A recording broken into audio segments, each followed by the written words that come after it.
நெல்லிக்காய் ஜூஸ் எப்படி செய்யறதுன்னு பார்க்கலாம். இதுக்கு நெல்லிக்காயை விதை நீக்கி கட் பண்ணி எடுத்து வச்சுக்கணும்.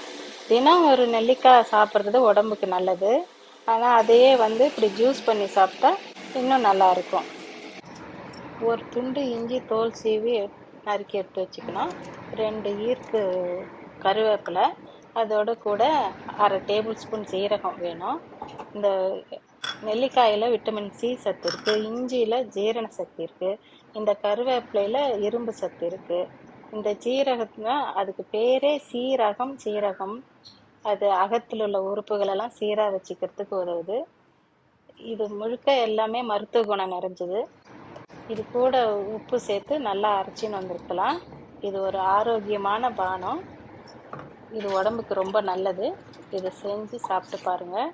இந்த வீடியோ உங்களுக்கு பிடிச்சிருந்தா லைக் பண்ணுங்கள், ஷேர் பண்ணுங்கள், கமெண்ட் பண்ணுங்கள், சப்ஸ்கிரைப் பண்ணுங்கள். தேங்க்ஸ் ஃபார் வாட்சிங்.